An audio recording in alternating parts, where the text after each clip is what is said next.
नमस्कार, मैं हूं योगिता सोनी और आप देख रहे हैं डेजर्ट स्टॉर्म न्यूज़।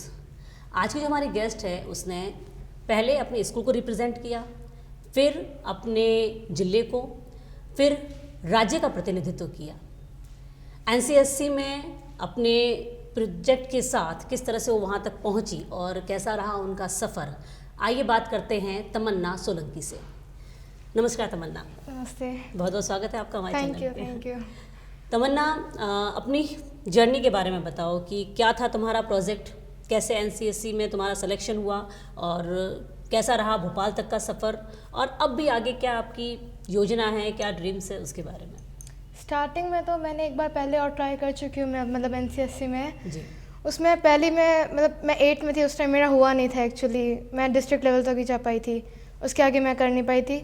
फिर मैं सोचा एक बार और ट्राई करते हैं। तो जब अभी मैं 10th में हूँ, मैंने ट्राई किया वापस।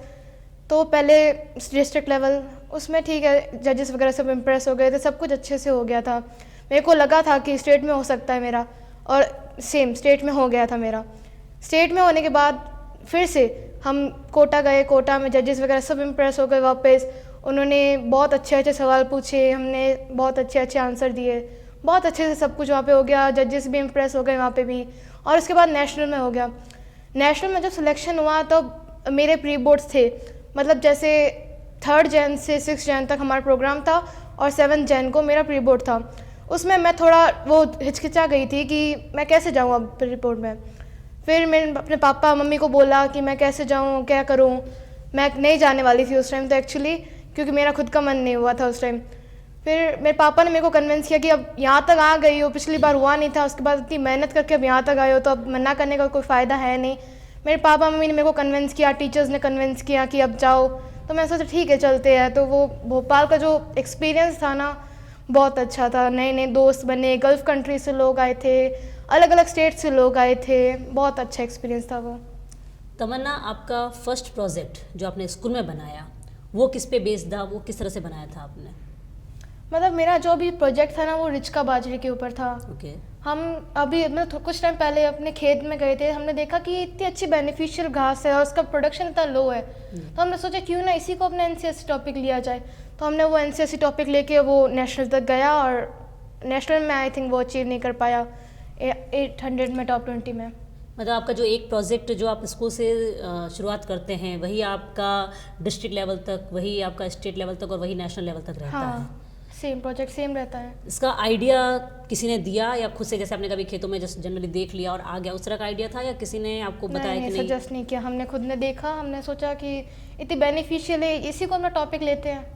क्योंकि अधिकतर क्या होता है ना कि जब भी साइंस से रिलेटेड साइंस फेयर वगैरह कुछ ऑर्गेनाइज होते हैं तो बच्चे वॉल्केनो वगैरह बनाने या पवन ऊर्जा यंत्र वगैरह इस तरह का बनाने की चीज़ों के ही सोचते हैं। तो आपने जो टॉपिक का थोड़ा सा मुझे एक्सप्लेन करके बताएंगे क्या था ये? क्या था, हमने जैसे हमारे खेत में, हमारा पूरा फार्म है तो उसमें काउज एंड ऑल सब थे, हैंस वगैरह। जब काऊ को जो घास देते हैं वो रिचका बाजरी होती है।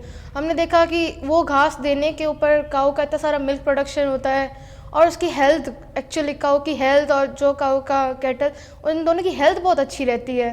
तो हमने सोचा इसका मतलब प्रोडक्शन लो क्यों होना चाहिए, प्रोडक्शन इंक्रीज़ होना चाहिए इसका मतलब। तो हमने उसके प्रोडक्शन के लिए एक्सपेरिमेंट्स किए, सर्वेज किए, और फाइल प्रोजेक्ट वगैरह बना के उनको आगे रिप्रेजेंट किया। मतलब ये भी चलो आपने एक मतलब अच्छी चीज़ बताई है कि इस तक भी हम सोच सकते हैं इस हद तक कि जिस गाय का हम दूध पीना स्वास्थ्य के लिए लाभदायक मानते हैं, जिस गाय को हम एज अ गौ माता हम पूछते हैं, उसके खाने के बारे में भी आप लोगों ने सोचा। कोई खास टीचर जिसका सहयोग रहा हो? मानो सर, गाइड टीचर, उनका बहुत ज़्यादा सपोर्ट रहा है। उन्होंने हर स्टेप में हेल्प की है हमें, भले वो फाइल वर्क में हो और सर्वे में, बहुत सजेस्ट किया हमें, बहुत अच्छे से हेल्प किया। और उसके आगे भी क्या उन्हीं का ही सपोर्ट रहा या? पेरेंट्स का सबसे बड़ा सपोर्ट पेरेंट्स का रहा। उन्होंने कन्विंस किया कि जाओ, और इतनी फ्रीडम दी पेरेंट्स ने कि तुम राजस्थान से बाहर जाओ, इतना अच्छे से सब कुछ करके आओ। और ग्रुप मेंबर का भी, मैं ग्रुप मेंबर विदुषी चौधरी, उसका भी बहुत सपोर्ट रहा।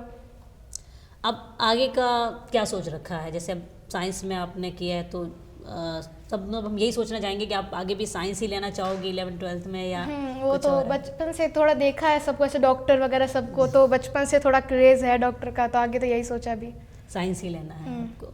इन फ्यूचर आपका क्या प्लानिंग है? चलो ये तो 12th का हुआ, 11th-12th का कि साइंस लेना है, फ्यूचर डॉक्टर ही बनने का सोचा हुआ है? जी डॉक्टर नहीं है। और इससे रिलेटेड कुछ और भी ऐसा कुछ करना चाहेंगे आप कि भाई जैसे मैंने ये प्रोजेक्ट बनाया वैसे मुझे कुछ और भी खुद से इवेंट करना है? ऐसा तो मैंने एज इट इज़ कुछ सोचा नहीं, बट मेरे छोटे भाई बहन हैं, मतलब cousin sister and brother. Sister मेरी अभी साथ में चली थी जोधपुर, उसका भी सेम डिस्ट्रिक्ट लेवल तक ही हुआ, उससे आगे हो नहीं पाया। तो अब यही प्लान है कि उसे सजेस्ट करूँगी एक बार वापस ले, अच्छे से कर, जो गलतियाँ मैंने की वो वापस मत करना।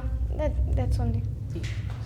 जो भी आपका अब तक का रहा, मतलब यहाँ से चाहे जोधपुर का, जोधपुर से भोपाल का, कहीं कुछ ऐसा लगा कि मैंने कुछ मिस किया है कि भाई काश ये चीज़ मुझे थोड़ी और गाइडेंस मिला होता तो मैं भी उन 20 में शामिल होती, कहीं कुछ कमी लगी खुद में दूसरों को देख के, क्या उस चीज़ का एहसास रहा आपका? मेरे को ऐसा तो ऐसा कुछ कमी लगी नहीं, बट मेरे को ऐसा लगा कि मेरा प्रोजेक्ट अगर थोड़ा और वर्किंग प्रोजेक्ट होता, क्योंकि हम उधर गए, हमने देखा लोग रोबोट बना बना के लाए हैं, तो हमें लगा कि ओके थोड़ा हमारे में थोड़ा कुछ कमी रही होगी। मतलब कहीं ना कहीं उसमें वर्क होना चाहिए तो वो ज़्यादा थोड़ा प्रभावशाली लगता है, इम्प्रेसिव लगता है। जोधपुर और भोपाल, इन दोनों में कहाँ आपको फ़र्क लगा कि भाई वहाँ पे एक अच्छा कंपटीशन था, या भोपाल भाई ऑब्वियसली भाई हाई लेवल है तो वहाँ ज़्यादा लगा भोपाल में बहुत ज़्यादा कंपटीशन था, उधर हम देख रहे थे ना इतने सारे। एक तो भोपाल में क्या था, सिर्फ ग्रुप लीडर ही जा सकता, ग्रुप मेंबर नहीं जा सकता। ग्रुप लीडर को ही देख के हम इतना वो हो गए थे कि इतने सारे जने थे उधर और इतने सारे दोस्त बने नए, इतने कल्चरल प्रोग्राम हुए, उनके ड्रेसेस वगैरह देखी, वो बहुत अलग एक्सपीरियंस था, बहुत सुंदर एक्सपीरियंस था। हमने उनसे दोस्ती की, जैसे गुजरात, गल्फ कंट्रीज से आए थे, ओमान, कतर, बहुत बहुत सुंदर एक्सपीरियंस था। चलिए जी, तमन्ना जी हमारी तरफ से भी आपको भविष्य की शुभकामनाएं कि आप अपनी सपनों को अचीव करें और फिर से हम आपका इस तरह से इंटरव्यू लेने का मौका मिले। Thank you. Thank you. Thank you.